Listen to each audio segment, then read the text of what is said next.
बाप बड़ा, बहुत बड़ा, जिसे महान कहते हैं। दो भाई और दो बहनें। बहनें उस दौर की जब उनसे ज्यादा उम्मीद नहीं की जाती थी, खास तौर पर खानदान में, मगर फिर भी उन्होंने अपनी पहचान बनाई।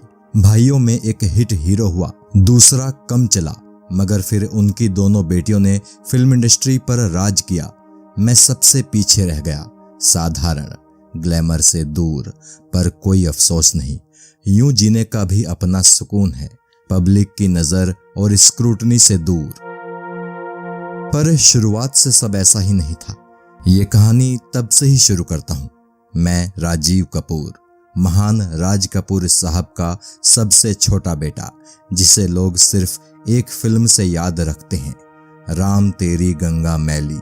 मस्खरे कहते हैं कि फिल्म भी सिर्फ एक ही वजह से याद रखी जाती है, झरने के नीचे सफेद साड़ी, सिर्फ सफेद साड़ी पहन नहाती मंदाकिनी के सीन के लिए।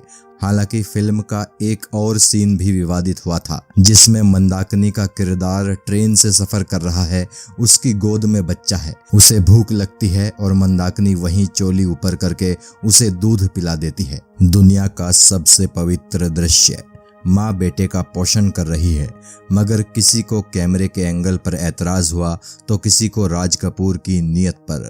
कपूर साहब के लिए ये बवाल नए नहीं थे, पर आज बात मेरा बर्थडे है आज। 58 साल का हो गया इस 25 अगस्त को।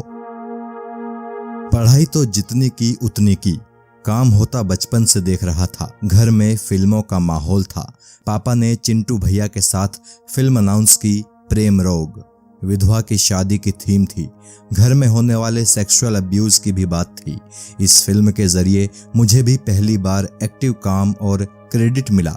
मैं फिल्म का असिस्टेंट डायरेक्टर था। अगले साल मेरी फिल्म आ गई, एक जान है हम। ज्यादा तो नहीं चली, गाने सुपरहिट हुए, अभी बड़ा अच्छा लगा। कुछ साल पहले अनुराग कश्यप के फिल्म के बड़े हल्ले थे, गैंग्स ऑफ वासेपुर। उसमें यशपाल शर्मा मेरा यही गाना गा रहा था, जब सरदार खान मरता है तब। आज आप ओरिजिनल भी देख लो, शब्बीर कुमार का जलवा था उन दिनों। आजकल तो वो ऑर्केस्ट्रा पार्टी चला रहे हैं, गरबा वगैरह भी गा लेते हैं। सब बदल जाता है यार। इस गाने में मैं जिस हीरोइन के लिए रो रहा हूँ, उसका नाम दिव्या राणा है। जब मेरा बीवी आरती सब्रवाल से डाइवोर्स हो गया था, तब कुछ गॉसिप कॉलम ने मेरा इनके साथ चक्कर चला दिया था। अजीब टाइम आ गया है, पुराने कलीग से 4 बार मिलना भी हराम हो गया। डेब्यू के 2 साल बाद आई राम तेरी गंगा मैली, पापा की आखिरी फिल्म। इसके बाद वो हिना बना रहे थे, पाकिस्तान की लड़की ज़ेबा बख्तियार और चिंटू भैया के साथ, मगर बीच में ही बीमारी के चलते डेथ हो गई। फिर मैंने उस फिल्म को प्रोड्यूस किया और डब्बू भैया यानी रणधीर भैया ने डायरेक्ट किया। हाँ, तो मैं बात कर रहा था राम तेरी गंगा मैली की। इसमें मेरी हीरोइन थी मंदाकिनी। उनका नाम बाद में इंडिया के सबसे पाजी गुंडे दाऊद के साथ जोड़ा गया। सब जगह एक ही चर्चा, मंदाकिनी डॉन की गर्लफ्रेंड है। मुझे नहीं पता, आजकल वो बौद्ध धर्म के हिसाब से जी रही है। बेंगलुरु के बाहर फार्म हाउस पर रहती है। और दाऊद भी तो अब बूढ़ा हो गया है, पाकिस्तान में छिपा है। मंदाकिनी का झरने के नीचे नहाते एक सीन है।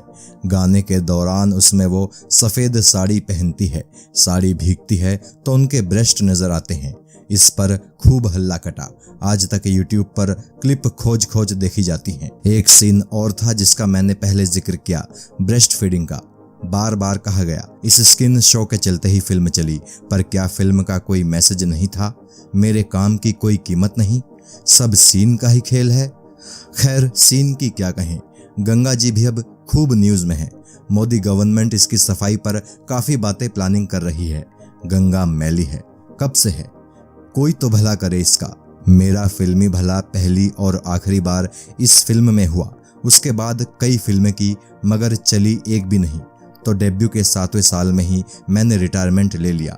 1990 में आखिरी फिल्म आई थी, इसमें शिबा थी मेरे साथ। उनका भी करियर नहीं चला, बोल्ड इमेज थी वैसे उनकी। विनोद मेहरा अंकल भी थे। एक्टिंग की दुकान बंद हुई तो मैंने प्रोडक्शन और डायरेक्शन में ट्राई किया।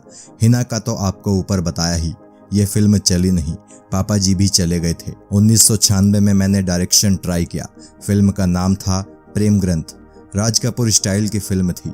गरीब देसी हीरोइन रे पेनॉल, चिंटू भैया और माधुरी लीड रोल में थे। कुछ गाने हिट हुए मगर फिल्म फ्लॉप हो गई। 1999 में फिर प्रोडक्शन संभाला आर.के. बैनर के लिए ही आ अब लौट चले बनी।